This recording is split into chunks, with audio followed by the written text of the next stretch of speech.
This is the story of one of the most scandalous decisions of World War II, an account of a weapon that was destroyed by its own creators.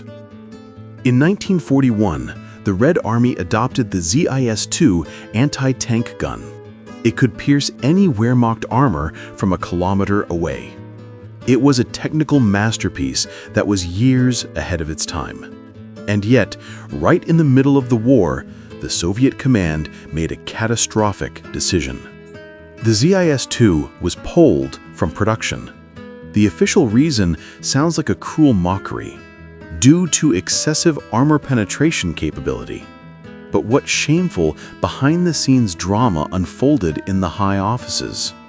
What lay hidden behind this absurd phrasing? A shortage of metal? Technological helplessness? Or a political conflict? And how could an army's most formidable weapon be declared too good?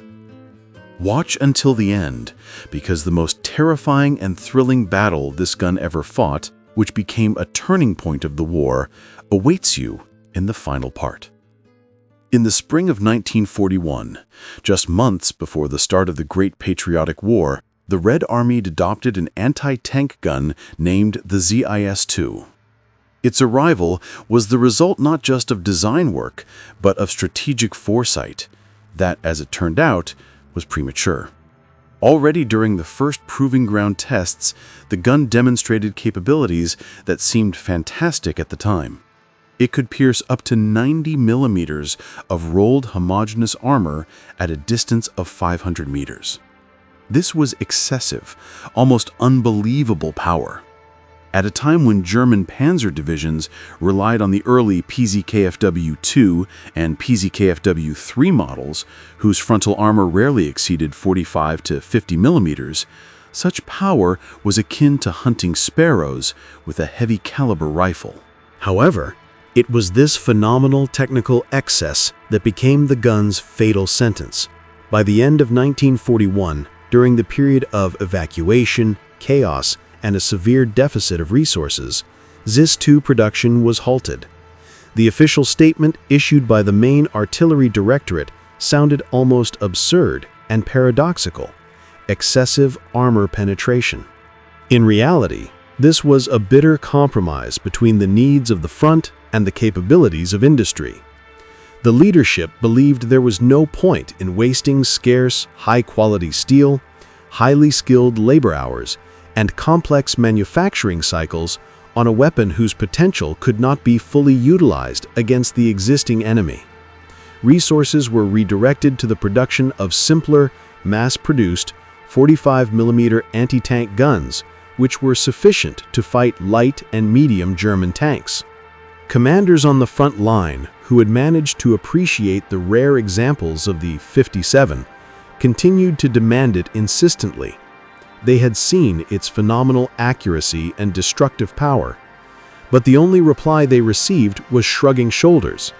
Production had stopped back in November 1941. The gun, adopted as a breakthrough weapon, turned out to be too powerful for its time, becoming a victim of its own technical perfection and the economic realities of the war's start. Instead, the 45mm gun, nicknamed Farewell Motherland, was produced in huge quantities, simple, yet often ineffective against thickened German armor. This paradox, rejecting the best weapon in favor of a simpler one, became one of the most dramatic pages in the history of Soviet artillery. To understand this dramatic turn of events, we must go back to the spring of 1940, when the ZIS-2 was still just a blueprint. At that time, Soviet intelligence had conveyed crucial data. Germany was actively developing new, genuinely heavy tanks. It was assumed these machines would be protected by armor up to 70 millimeters thick, a figure then considered virtually insurmountable for all existing anti-tank means. Analysis of captured PZKFW-3 Ost F and G models confirmed the worst fears. The standard 45mm anti-tank gun of the 1937 model could not penetrate their frontal projection, even from a distance of 300 meters. The army urgently needed a new, powerful weapon. The development was entrusted to Vasily Gavrilovich Grabin, the chief designer of the Gorky artillery plant, whose name was already synonymous with innovation in artillery. The military leadership's requirement was crystal clear. The new gun had to guarantee the penetration of 70 millimeters of armor at a distance of 1 kilometer at an angle of 30 degrees to the normal. After careful ballistic calculations, Grabin made an unconventional decision to use a 57 millimeter caliber. This choice was a conscious engineering compromise. It provided the optimal balance between the kinetic energy of the shell, necessary for armor penetration, and the permissible mass-dimensional characteristics of the gun itself, so that it could be transported by the efforts of the artillery crew. The ZYS-2 was born, a weapon structurally ahead of its time. Its barrel was a true technical masterpiece, 4.16 meters long, making it a phenomenal 73 calibers. Such barrel length turned the gun into an artillery rifle. The BR-271 shell flew out of it with a muzzle velocity of 990 meters per second. This was a record. For comparison, the 50mm German Pak-38 gun, which the Wehrmacht considered the standard for anti-tank artillery, accelerated its shell only up to 840 meters per second. The very first comparative tests demonstrated a chasm in effectiveness. At a distance of 500 meters, where the Pak-38 barely coped with 49 millimeters, the ZYS-2 confidently penetrated 84 millimeters of homogeneous armor. This was a difference that should have decided the outcome of tank duels, but as often happens in history, logistics and economics proved stronger than ballistics. The leadership, based on the current situation, asked a logical yet short-sighted question. Why invest in a gun that can penetrate 100 millimeters if the enemy doesn't even have tanks with 80 millimeters of armor? Economic expediency prevailed over strategic foresight. The true reason for the production shutdown lay in technological difficulties that became insurmountable in the conditions of the war's early stages. The long barrel of the ZYS-2 required almost jeweler-like precision in machining. The main problem was the deep drilling and rifling of the barrel bore. During the rolling process, the blanks overheated, leading to a disruption of the metal's structure. During subsequent grinding and finishing, the barrels warped and, according to some reports, up to a third of the production was scrapped. This was unacceptable in a situation where thousands of guns were required monthly. Production demanded metal of the highest quality, which was in extremely short supply at the beginning of the war. Additional complexities were created by the ammunition itself.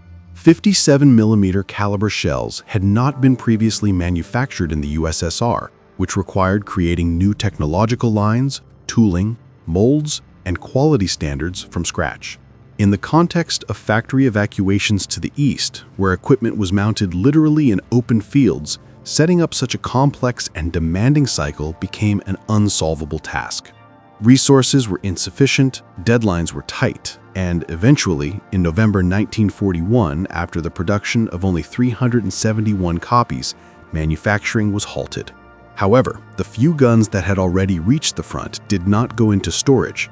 They fought in the most critical moments of the defense, proving their exclusivity.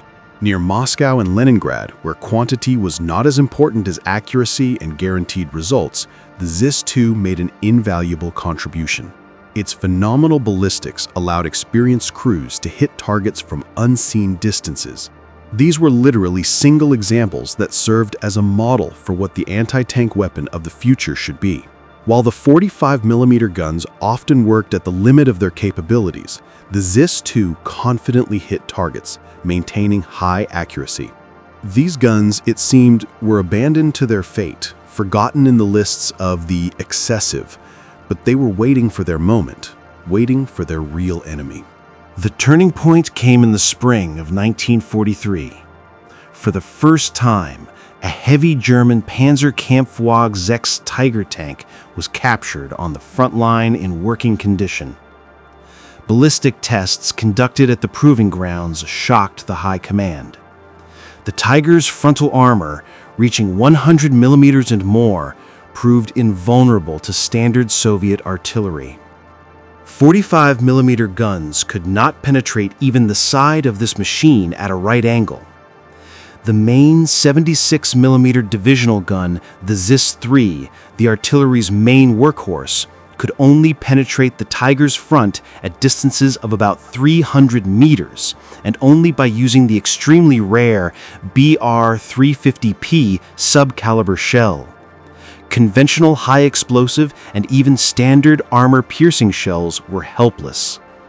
Against this backdrop, the documentation for the forgotten ZIS-2 was brought up. Its tests against the captured Tiger demonstrated a phenomenal result. The 57-millimeter BR-271 armor-piercing shell, the very one deemed excessive in 1941, confidently pierced the Tiger's frontal armor from a distance of half a kilometer when fired at a right angle. This was the only anti-tank gun in the Red Army, at that moment, that could effectively fight the new German armored threat on equal terms and from a safe distance. On June 15, 1943, Joseph Stalin personally signed the State Defense Committee decree on the immediate resumption of production of the 57-millimeter ZIS-2 guns. The gun that had been gathering dust in warehouses for 2 years suddenly became the main hope for salvation. To ensure quality, changes were made to the production process, and the technological problems of the long barrel were solved by prioritizing the allocation of high-quality alloy steel and transferring the best specialists. The revived ZIS-2 received its baptism by fire at the Battle of Kursk. Crews quickly mastered the tactic that became known as the long-arm tactic. Using the incredible range and accuracy of the gun, they hid in folds of terrain and forest belts at distances of 600 to 800 meters. This was a distance at which Tigers and Panthers could not yet conduct aimed fire, but where they themselves became vulnerable to the 57-millimeter shell. The main argument was the BR-271P subcaliber shell. Weighing only 1.79 kilograms, it accelerated to an incredible speed of 1,270 meters per second.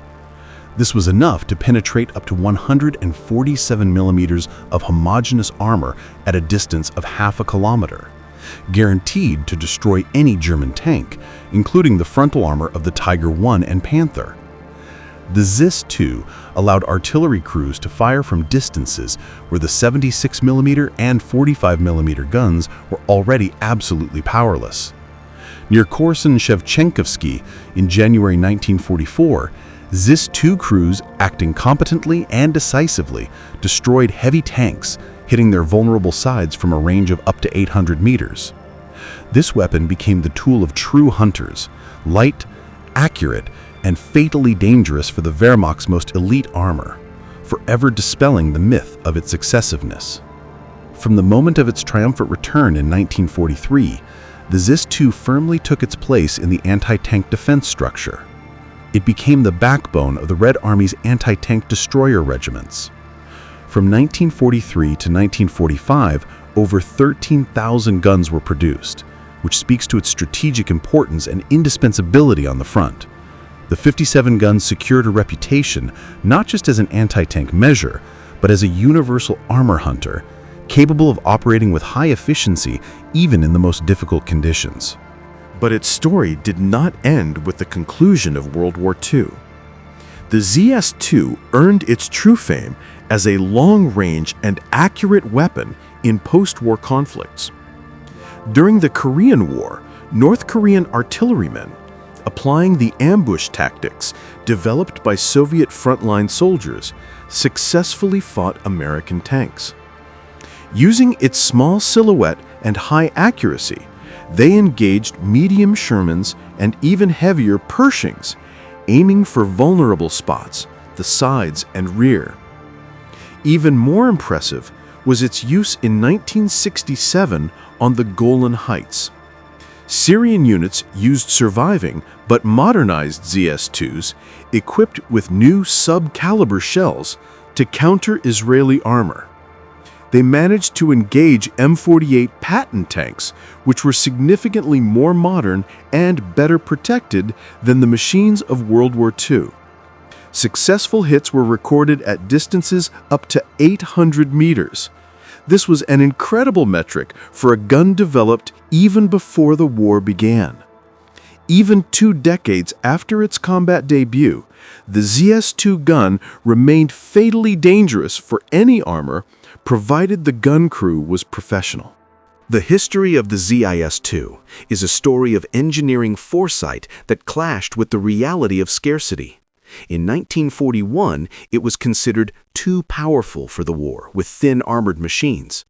But in 1943, it became the savior at the Battle of Kursk, returning to become the standard for accuracy and armor penetration. Its final historical paradox is linked to its opponent. Guns captured by German troops were renamed the 5.7-centimeter POC-208R, but they were of little use. Germany had neither reserves of 57mm ammunition nor the technological capacity to quickly set up their production. The ZIS-2 remained a formidable and effective force only in the hands for which it was created, becoming a symbol of how a weapon can be ahead of its time, disappear, and then triumphantly return to shape history. Its fate is a lesson that strategic groundwork is sometimes more valuable than tactical economy.